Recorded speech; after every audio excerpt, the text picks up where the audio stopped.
Hi, welcome to Happy Hour. My kitchen is A, occupied by my husband taking care of dinner, and B, way too messy to show on camera, but please just trust that this is a Dr. Pepper and rum.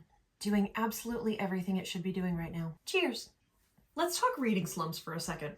My most recent one came about because life just got really busy really fast. It wasn't even unexpectedly busy. We knew all these things were happening. I was in a wedding I'd known about for over a year. My husband was in a wedding 2 weeks later that he'd known about for over 6 months. But both occasions necessitated both of us staying close to the venue for the full weekend. One was extremely kid-friendly, the other was not. This is in the middle of spring soccer. Kiddo did end up having to miss one of the games. And again, all of this was anticipated. All of this was planned. And amidst all of this, my book buying habit didn't slow down any, but my reading took a hit. And when I say took a hit, I mean I still haven't finished a book that I was excited about for months. In fact, I am 17 pages in. A reading slump can hit you out of absolutely nowhere. I'm still excited about this. I still want to know what happens next, but that part of my brain cannot get with the program. And in my humble experience, the best way I know how to handle this is to switch it up a little bit, planning on coming back to this later, which I do. I opened up my Kindle, I reread a few chapters of some old favorites. I found a very quick and dirty Scottish Highlander romance novella, just to hopefully get,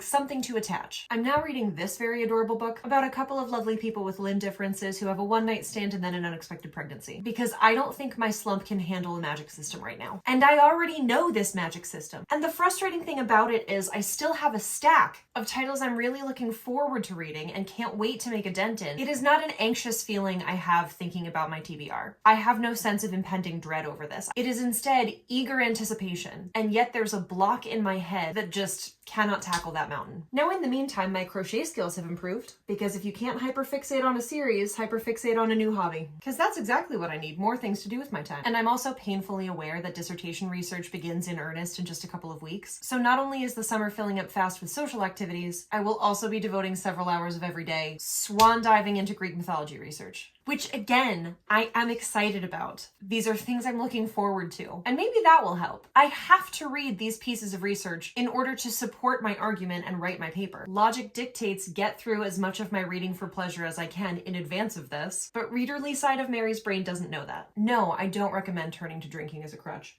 Where did you go? But especially because I'm an active participant in a space where people are actively sharing their 10 and 20 books per month and have reading goals that far exceed my own. A reading slump, no matter how long it lasts, always tends to feel like a step backwards. And it's not. I'm perfectly aware that everyone reads at their own pace, but the gremlin in my head is so mean to me. So even though a reading slump is just a pause, I have to actively work on shutting up this rude little voice telling me that I'm losing, that I'm missing opportunities to read, when it's actually not a contest, and that should never be the point. I am no longer in the 5th grade. I will not win a personal pan pizza for this. I can buy myself a pizza whenever I want. And I do. But some holdovers from childhood just stick. And in spite of the fact that I am abundantly productive in many other areas of my life, it's tough for that not to feel like failure. So I'm clawing my way out of the slump. I promise it will happen. Because this too shall pass. It happens all the time. I've been in worse slumps than this before. I've been in easier slumps than this before. There will be that perfect thing that unlocks it. And I have no way of knowing what it is yet. So suggestions. Look for opportunities to check out shorter fiction. Take a second look at stories that you've already read and love. Try out a new handicraft. But what else? What are some things that have gotten you out of reading slumps? And in spite of the fact that I really don't have a lot of new stories to talk about recently, thank you for being here. If you're not already, please follow me on Bindery and consider subscribing, and I'll catch you on the other side of this reading slump.